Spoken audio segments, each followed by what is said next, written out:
अवधूत चिंतन श्री गुरुदेव दत्त श्री स्वामी समर्थ जय जय स्वामी समर्थ। तुम्हा सर्वांचे आपल्या चॅनल मध्ये खूप खूप स्वामीमय स्वागत आहे।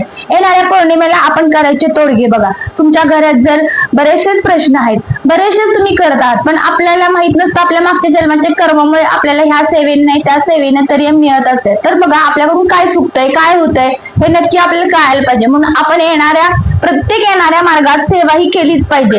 मग ते पौर्णिमा असो, अमावस्या असो, सणवार असो, व्रतवैकल्प असो, गुरुवार असो, तर कोणती सेवा तुमच्या हातून राहते हे तुम्ही निश्चितच पहा। आजचा आपला मेन मुद्दा काय, आपल्या घरात येणारे संकट, आपल्या मुलांचे लग्न न होणे, व्यसनाधीनता, घरात सतत कटकट, त्रासदायक, म्हणजे घरात बाहेर जाणाऱ्या माणसाला घरात परत येऊ न वाटणे। बघा असं बरंचच होतं, कारण घरातील यासाठी वातावरण शांत पाहिजे। दुसरी गोष्ट म्हणजे एक घरात वस्तू आहे दुसरी नाहीये, जी चणचण होणे, बायकांचं न पटणे, घरात खूपच विचित्र प्रमाणे वातावरण होणे, ह्याला कारण काय असतंय, अवधसा। एक गावाकडे अवधसा म्हणतात, सिटीमध्ये काय म्हणतात माहित नाही, एक अवधसा गाव शिरल्यासारखं, म्हणजेच काय निगेटिव्हिटी, वाईट शक्ती। तर यासाठी आपण आपल्या प्रयत्नांना प्रबल दिलं पाहिजे, प्रयत्नांना पुढे काही ना काहीतरी सातत्याने प्रयोग केला पाहिजे। म्हणजे परंतु गुरु माऊली सांगतात की आपल्या जर काही कर्म असतील तर ह्या नाही उपायानं आला तर आपण दुसरा उपाय निश्चितच वापर केला पाहिजे। तर आपण पौर्णिमेला काय करायचं, सगळ्यात महत्वाचं म्हणजे कुलदेवीची सेवा तुमच्या हातून कमी प्रमाणात घडते, ह्याच्यामुळे तुमच्या घरातील बरेचसे प्रश्न उद्भवतात। तर ही कुलधर्म पौर्णिमा आहे। कुलधर्म पौर्णिमेला आपल्या कुलदेवीची सेवा करायची। पहिलाही व्हिडिओ पडलेला आहे कुंकुमार्जन आणि काय करायचं ते तुम्ही माझ्या प्रोफाईलवर जाऊन तो व्हिडिओ पहा, त्यातून ही सेवा राहिली असल्या तर तुम्ही ह्याही करू शकता तुमच्या वेळेनुसार। तर बघा तुम्ही कुलदेवीला म्हणजे तुळजापूर जर असेल तर तुमची आई, तर तुम्ही तुमचे घर बघा, तुम्हाला वेळ असेल तर तिथे जाऊन तुम्ही ओटी भरू शकता। या दिवशी जर कुलदेवी तुमच्या मार्गातील येणारे बरेचसे प्रश्न दूर जातील बघा, म्हणजे वाईट येणारे काय अडथळे असतात ते कुलदेवी तुमच्यापर्यंत येऊन देणार नाही। स्वामी समर्थ महाराजांना अनुसरून आपण करत असतो, म्हणजे परमपूज्य गुरुमाऊली आपल्यापर्यंत सिद्ध मंगल तोडगे देत असतात, तेच आपण करायचे आहेत। तर तिथे जाऊन तुम्ही ओटी जर भरली, 5 सवासणींना घरी येऊन जेवू घातलं तर निश्चितच तुमचे प्रश्न बघा किती प्रमाणात सुटले जातील। जर त्यातूनही तुम्हाला वेळ नसेल तर तुम्ही घरी फक्त 7 सवासणी, मग एक गण जोडपं आणि 7 सवासणी घालायचे जेवायला, पुरणपोळीचं जेवण करून, आणि घरातच देवीला साडी खणणाऱ्याची ओटी भरायच्या। आणि जर तुम्ही कधी तुळजापूरला जाणार असाल तेव्हा ती साडी, तीच ओटी आणि एक दक्षिणा 51-101 रुपये ठेवला असेल तर तिथे जाऊन त्या परडीत जाऊन भरून यायचं आणि ती ओटी देवीच्या गाभाऱ्यात जाऊन देऊन यायचं, कधी तुम्हाला जमेल तेव्हा। हा तोडगा म्हणजे तुमच्या घरातील ज्या सुरुवातीला त्या गोष्टी नष्ट करण्यासाठी आहे। तसेच मुलांचं जर तुमचे लग्न होत नाही, तुम्ही 3-4 वर्ष प्रयत्न करताय, काहीतरी येतंय, जुळून येतंय पण कुठेतरी मोडतंय असं तुम्हाला जाणवत असेल तर बघा तुम्ही कुलदेवतेला नक्कीच गेलं पाहिजे। मग इथं तुम्हाला टाळता कामा नाही। त्या दिवशी कुलपौर्णिमेला जायचं, कुलदेवीची ओटी भरायची, परडी भरायची तिथली, आणि देवीला साकडं घालायचं। साकडं म्हणजे काय की आई माझ्या हातून काही चुकत असेल तर माफ कर, तू सगळ्यांचं पोटात घेणारी माता जननी आहेस, कुलदेवी आहेस, माझ्या मुलावर इतकं संकट नको आणू, पुढच्या वेळेस तुम्हाला हे जोडपं दर्शनाला येईल तुझ्या।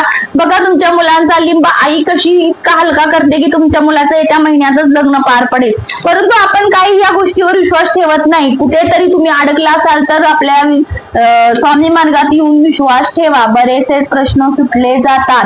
फक्त ते करायला पॉझिटिव्ह थिंकिंग न घ्या, अविश्वासानं कुठली गोष्ट करू नका, करायचं म्हणून करू नका, वारंवार सांगत असते मी। सकारात्मक भावना आणि घरात जर वास्तू जर सकारात्मकता असेल तर तुमच्या तोडग्यांना प्राधान्य मिळेल।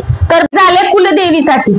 आता घरात स्वामी समर्थ महाराजांना अभिषेक घालायचा कुलपौर्णिमे दिवशी, मस्तपैकी अभिषेक घालायचा, ते पाणी साठवून ठेवायचं, पाणी कुठेही ओतायचं नाही। तुमच्या घरात जर आजारी पडत असेल, तुमच्या घरात जर वाईट कोणाची नजर लागली असेल तर ते पाणी थोडं रोज शिंपडत राहायचंय। महाराजांना अभिषेक घातलेले पाणी पिणे म्हणजे सगळ्यात तीर्थ काय म्हणतात, कुठलं असं तीर्थ नसतं, पावित्र इतकं तीर्थ, कारण आपण स्त्री सुक्त, वल्गा सुक्त, पुरुष सुक्त, स्वामी समर्थ महाराज, स्वामी स्तवन, 11 माळी जप, त्यानंतर आपण गणपती अथर्वशीर्ष, सगळ्या गोष्टी जर म्हणून तुम्ही अभिषेक घातला व्यंकटेश स्तोत्र तर सगळे प्रश्न सुटणार आहेत। त्या दिवशी तुम्ही मात्र लवकर उठून स्वामी समर्थ महाराजांना अभिषेक घालायचा। स्वामी समर्थ महाराजांचं एक पारायण जर होत असेल तर ती करा, आणि सगळ्यात महत्वाचं दुर्गा सप्तशतीचं पारायण करायला विसरू नका।